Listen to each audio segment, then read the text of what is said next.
নমস্কাৰ সকলোকে বেবী ইনভেষ্টমেণ্টছৰ পৰা মই আদিত্য বৰা আপোনালোক সকলোকে স্বাগতম জনাইছোঁ। আজি এই ভিডিঅ'টো হ'ল এটা ফিনান্সিয়েল প্লেনিঙৰ ওপৰত এআই ট্ৰেডিঙৰ ওপৰত আমি ভিডিঅ' বনাই আছোঁ। এআই আমাৰ এলগো ট্ৰেডিং যোনটোক আমি কওঁ এআই ট্ৰেডিং কেনেকৈ লছ কৰি আছে কেনেকৈ প্ৰফিট কৰি আছে সকলোখিনি আমি ক্ৰিয়েট কৰি আছোঁ। কিন্তু তাৰ আগতে আমি জনাব বিচাৰোঁ যে এআই ট্ৰেডিঙে সকলো নহয় বা এলগো ট্ৰেডিঙে সকলোখিনি নহয়। ইনভেষ্টমেণ্টৰ জগতত বহুতখিনি ডিফাৰেণ্ট ডাইভাৰ্চিফিকেশ্যন আছে যিটো আমি কৰিব লাগে।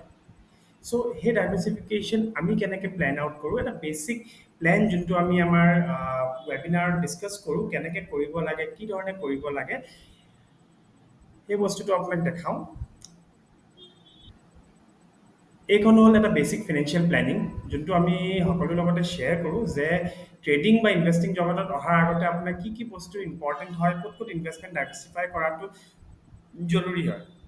চ' ফাৰ্ষ্ট ইয়াত দেখা পাইছে ফিনান্সিয়েল প্লেনিঙত এটা বেছিক পি আহি গ'ল। Okay, so' health insurance is very much important. যদি আপুনি আৰ্নিং কৰিবলৈ ষ্টাৰ্ট কৰিছে যদি আপুনি কিবা ব্যৱসায় কৰি আছে জব কৰি আছে তেন্তে হেল্থ ইঞ্চুৰেঞ্চ এটা ইমিডিয়েটলি বাই কৰিব।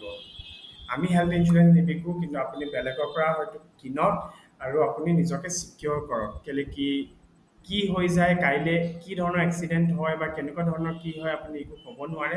চ' সেইটো ক্ষেত্ৰত আপোনাৰ আৰু নিজকে আৰু নিজৰ পৰিয়ালক চিকিয়ৰ ৰাখক।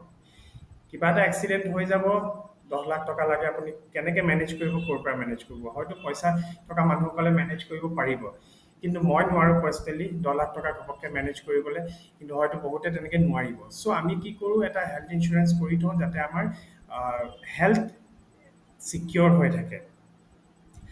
দেন হেল্থ ইঞ্চুৰেঞ্চৰ লগত বহুতে হয়তো হেল্থ ইঞ্চুৰেঞ্চ কৰি থৈছে কিন্তু হেল্থ ইঞ্চুৰেঞ্চৰ লগত যোনটো বহুত ইম্পৰ্টেণ্ট বস্তু হয় এইটো হয় আপোনাৰ এটা ক্ৰিটিকেল ইলনেছ। ক্ৰিটিকেল ইলনেছত মানুহে আজিকালি বেছি ফ'কাছ নকৰে। হেল্থ ইঞ্চুৰেঞ্চ হয়তো বহুতৰ দেখা পাব কিন্তু ক্ৰিটিকেল ইলনেছত কোনো নকৰে। এতিয়া চিটুৱেশ্যন এনেকুৱা আহিব পাৰে যে সৰু সুৰা বেমাৰৰ কাৰণে হয়তো কেতিয়াবা মেনেজ হৈ যাব পাৰে বা এক্সিডেণ্টেল কিবা ইছ্যুৰ কাৰণে মেনেজ হৈও যাব পাৰে 2-3 লাখ 5 লাখ 10 লাখ টকা লাগে কিন্তু যদি ডাঙৰ এটা বেমাৰ হয় তাৰ বাবে মেনেজ কৰাটো অলমষ্ট অসম্ভৱ হৈ যায় 50 লাখ 1 কোটি টকা লাগে। চ' তেনেকুৱা ক্ষেত্ৰত এটা ক্ৰিটিকেল ইলনেছ লোৱাটো বহুত ইম্পৰ্টেণ্ট হৈছে অলদো আপুনি এবাৰ পাব ক্লেইম কিন্তু ছেল্ফ চাফিচিয়েণ্ট হয়। দেন এটা টাৰ্ম ইঞ্চুৰেঞ্চ এটা বহুত ইম্পৰ্টেণ্ট বস্তু হয় যোনটো যদি আপুনি আৰ্নিং কৰিবলৈ ষ্টাৰ্ট কৰিছে তেন্তে এটলিষ্ট 40-50 ইয়াৰ্ছলৈকে এটা টাৰ্ম ইঞ্চুৰেঞ্চ লওক য'ত একো ৰিটাৰ্ণ নাপায় কিন্তু আপোনাৰ যদি ডেথ হয় তেন্তে এটা ভাল লামচাম আপোনাৰ ফেমিলিয়ে পাব।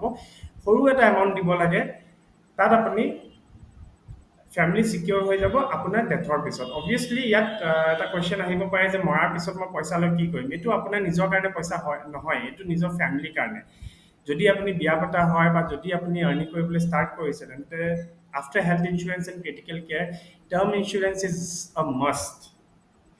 দেন হ'ল আপোনাৰ ইমাৰ্জেঞ্চি ফাণ্ড আমি নিজে ৰেকমেণ্ড কৰোঁ ডেট ফাণ্ড নহ'লে ফিক্সড ডিপজিটছ আপুনি ইনভেষ্ট কৰিব পাৰে এটা পৰ্চন অফ মানি যোনটো 6 to 8 months of your expenses হয় মিনিমাম এইটো ছেভিংছ কৰি ৰাখিব লাগে ইমাৰ্জেঞ্চি ফাণ্ড হিচাপে যোনটো বহুত মানুহে নকৰে বহুতৰ খেলি মেলি হয় কিন্তু এটা ষ্ট্ৰিক্ট ডিচিপ্লিনত আমি থ'ব লাগে।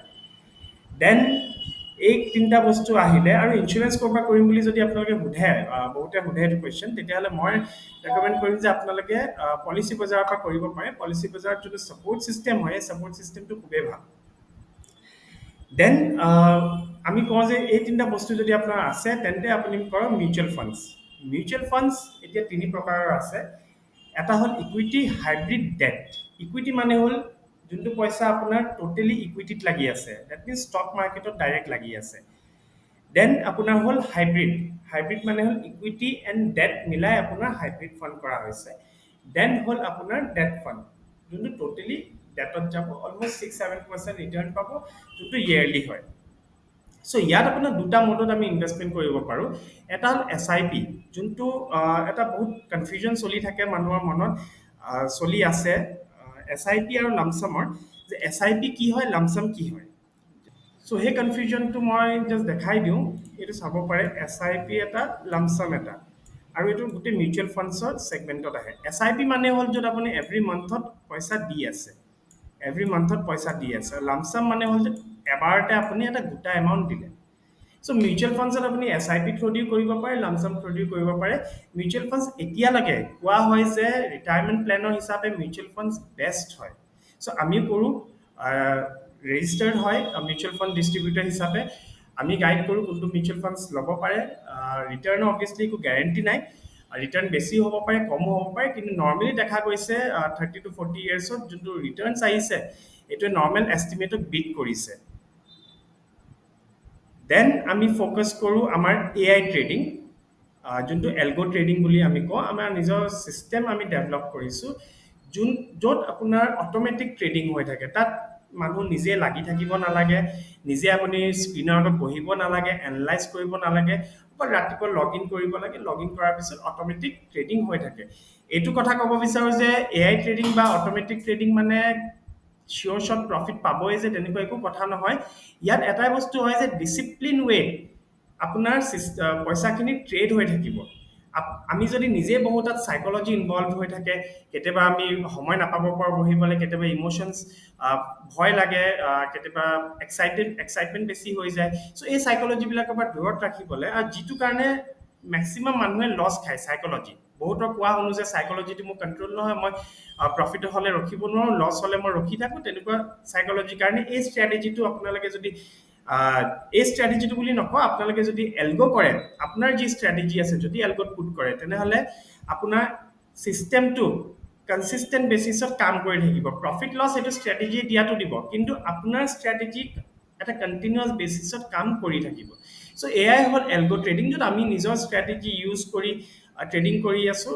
ইয়াত আমাৰ ইনষ্টা পেজো আপুনি ফ'ল' কৰি থ'ব পাৰে, য'ত আমি ডেইলি প্ৰফিট লছ দেখাই থাকোঁ। আৰু মেক্সিমাম আমি লছ খাওঁ, সেইটো ক'ব বিচাৰোঁ যে মেক্সিমাম লছ খাওঁ। এই ষ্ট্ৰেটেজিটো বেষ্ট পাৰ্ট হ'ল যে ৰিস্ক ৰিৱাৰ্ড খুব হাই হয়। Risk reward almost 1:10। যদি আমি লছ খাওঁ 100 টকা, তেনেহ'লে আমি প্ৰফিট পাওঁ অলমষ্ট 1000 টকা।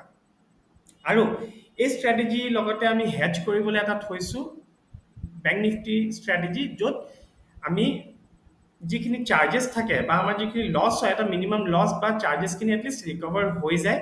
এইটো কাৰণে আমি বেলেগ এটা ষ্ট্ৰেটেজি থৈ দিছোঁ। চ' অট'মেটিক কাম হৈ আছে, ছিষ্টেমে অট'মেটিক কৰি আছে, আমি একো কৰিব নালাগে।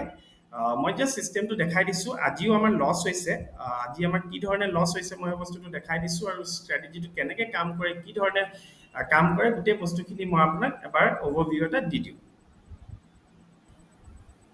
অ'কে, চ' এইটো এটা ষ্ট্ৰেটেজি চাব পাৰে, য'ত বেংক নিফটি এটা লট লাগি আছে আৰু নিফটি দুটা লট লাগি আছে। চ' ইয়াত চাওক, নিফটি 50 1:10, বেংক নিফটি 1:3। ইয়াৰ যদি আমি বেক টেষ্টিং ৰিজাল্ট চাওঁ, আজি লছ খাইছে আপুনি চাব পাৰে। ইয়াৰ যদি আমি বেক টেষ্টিং ৰিজাল্ট চাওঁ, নিফটি 50 যোনটো ষ্ট্ৰেটেজি হয়, ইয়াত আপুনি চাব পাৰে অলমষ্ট 61% টাৰ্গেট হিট। মানে 1:3 আমি যদি এটকা লছ খাইছোঁ, 3 টকা লছ খাইছোঁ, তেনেহ'লে আমাৰ এটা ট্ৰেডে ৰিকভাৰ কৰি দিয়ে। মানে আমাক অলমষ্ট লাগে 35% একিউৰেচি, কিন্তু ইয়াত আমাৰ আছে অলমষ্ট 61% একিউৰেচি। য'ত চাব পাৰে লাষ্ট প্ৰফিট হৈছে, লছ হৈছে, প্ৰফিট হৈছে, লছ হৈছে। দেন নিফটি ষ্ট্ৰেটেজিটো দেখাই দিওঁ, য'ত চাব পাৰে অলমষ্ট 29% একিউৰেচি। 29% একিউৰেচিত অলমষ্ট আমাৰ চাব পাৰে এদিন, দুদিন, তিনিদিন, 4দিন কণ্টিনিউৱাছ লছ হৈছে। আৰু ইয়াত চাব পাৰে ৰিস্ক ৰিৱাৰ্ড অলমষ্ট 1:10। আমাৰ যদি প্ৰফিট কৰিছোঁ, আমি 10 দিনৰ লছটো ৰিকভাৰ কৰি লওঁ। মই জাষ্ট এইটো দেখাই দিওঁ কি ধৰণে হয়। এইটো চাওক, এদিন আমি এইটো প্ৰফিট মই নধৰোঁ, এইটো এক্সপাইৰী ডে প্ৰফিট হয়। এক্সপাইৰী ডে যদি আমি প্ৰফিট কৰোঁ, তেন্তে প্ৰিমিয়াম ল' থাকে, যিটো কাৰণে আমাৰ প্ৰফিট পাৰ্চেণ্টেজ অলপ ল' হয়। যদি মই এইটো ধৰোঁ 124 and 162, এইটো চাওক, এইটো ট্ৰেইলিং হৈছে 106, 109, 124 আৰু 162।